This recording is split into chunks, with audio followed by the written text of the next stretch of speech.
श्रीगणेशाय नमः।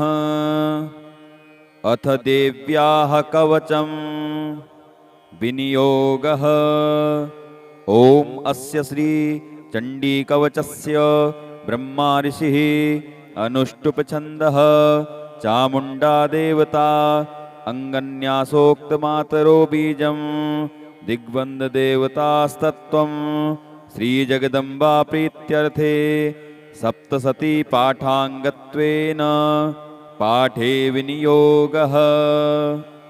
ॐ नमश्चण्डिकायै। मार्कण्डेय उवाच ॐ यद्गुह्यं परमं लोके सर्वरक्षाकरं नृणां यन्न कश्चिच्चिदाख्यातं तन्मे ब्रूहि पितामह। ब्रह्मोवाच अस्ति गुह्यतमं विप्र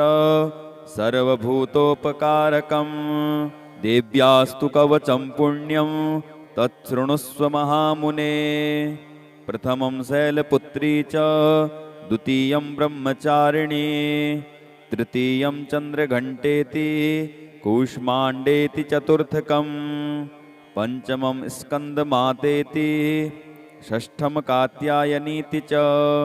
सप्तमं कालरात्रीति महागौरीति चाष्टमं नवमं सिद्धिदात्री च नवदुर्गाः प्रकीर्तिताः। उक्तान्येतानि नामानि ब्रह्मणेव महात्मना। अग्निना दह्यमानस्तु शत्रुमध्ये गतोरणे विषमे दुर्गमे चैव भयार्ताः शरणं गताः न तेषां जायते किञ्चित् अशुभं रणसङ्कटे नापदं तस्य पश्यामि शोकदुःखभयं नहि। येस्तु भक्त्या स्मृता नूनं तेषां वृद्धिः प्रजायते ये त्वां स्मरन्ति देवेशि रक्षसे तान्न संशयः। प्रेतसस्था तु चामुण्डा वाराही महिषासना ऐन्द्री गजसमारूढा वैष्णवी गरुडासना माहेश्वरी वृषारूढा कौमारी शिखवाहना लक्ष्मीः पद्मासना देवी पद्महस्ता हरिप्रिया श्वेतरूपधरा देवी ईश्वरी वृषवाहना ब्राह्मी हंस समारूढा सर्वाभरणभूषिता इत्येता मातरः सर्वाः सर्वयोगसमन्विताः नानाभरणशोभाढ्या नानारत्नोपशोभिताः दृश्यन्ते रथमारूढा देव्यः क्रोधसमाकुलाः शङ्खं चक्रं गदां शक्तिं हलं च मुसलायुधं खेटकं तोमरं चैव परशुं पाशमेव च कुन्तायुधं त्रिशूलं च सारङ्गमायुधमुत्तमं दैत्यानां देहनाशाय भक्तानां भयाय च धारयन्त्यायुधानीत्थं देवानां च हिताय वै। नमस्तेस्तु महारौद्रे महाघोरपराक्रमे महाबले महोत्साहे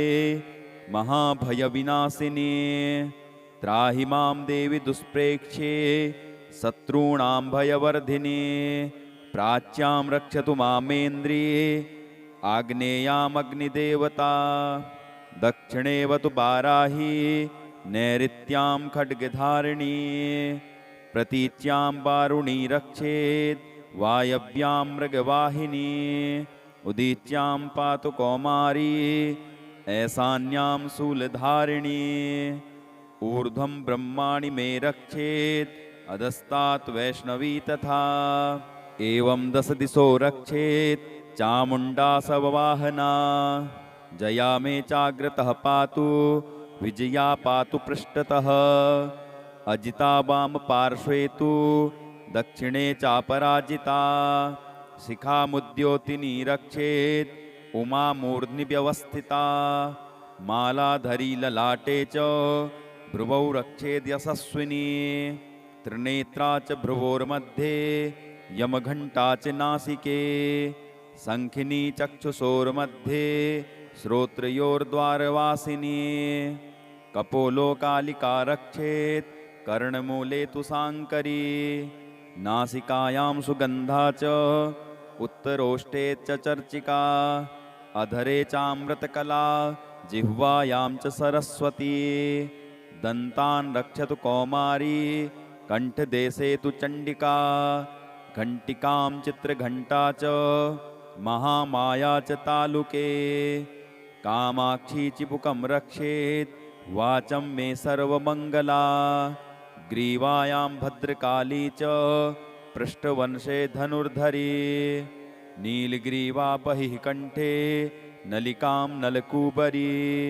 स्कन्दयो खड्गिनी रक्षेत् बाहू मे वज्रधारिणी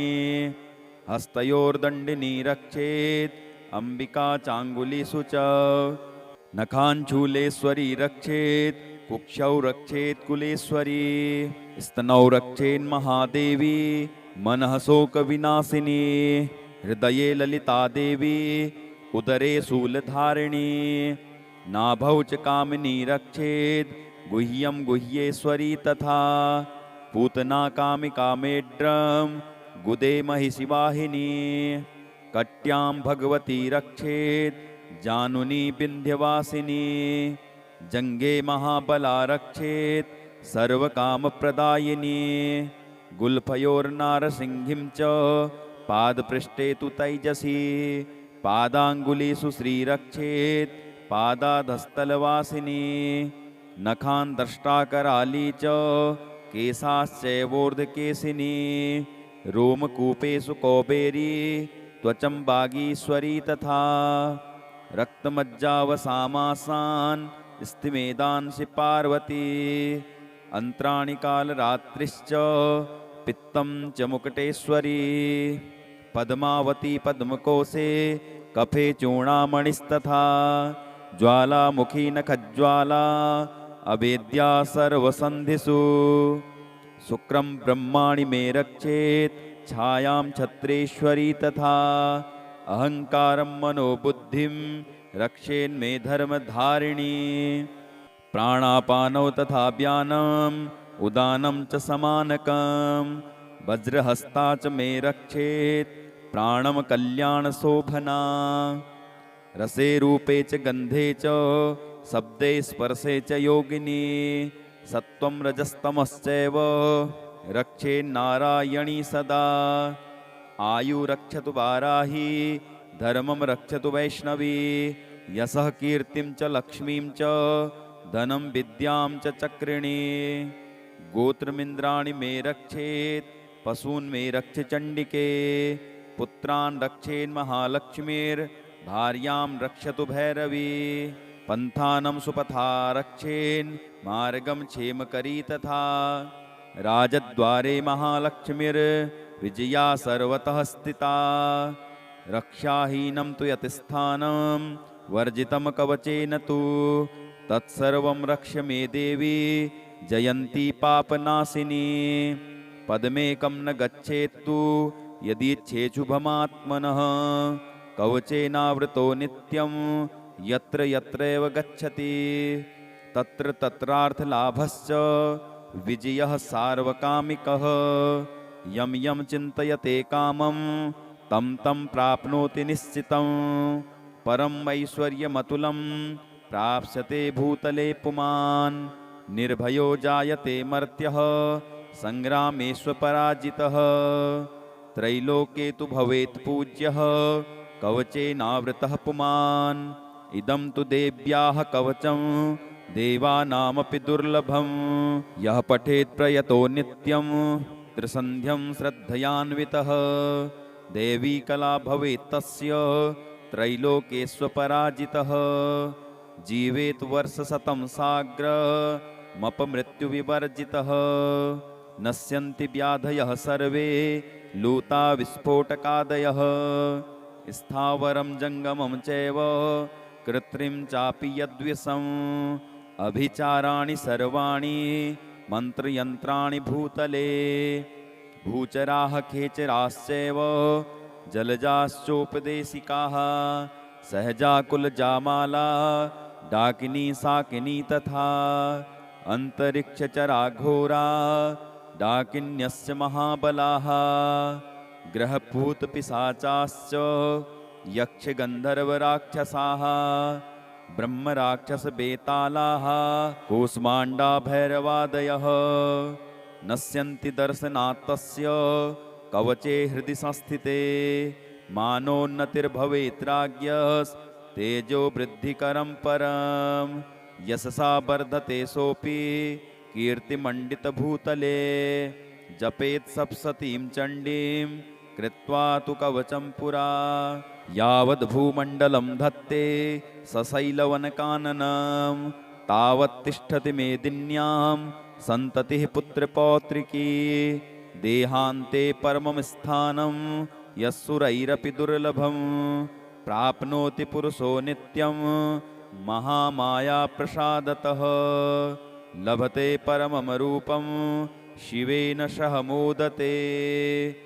इति देव्याः कवचं श्रीजगदम्बार्पणमस्तु।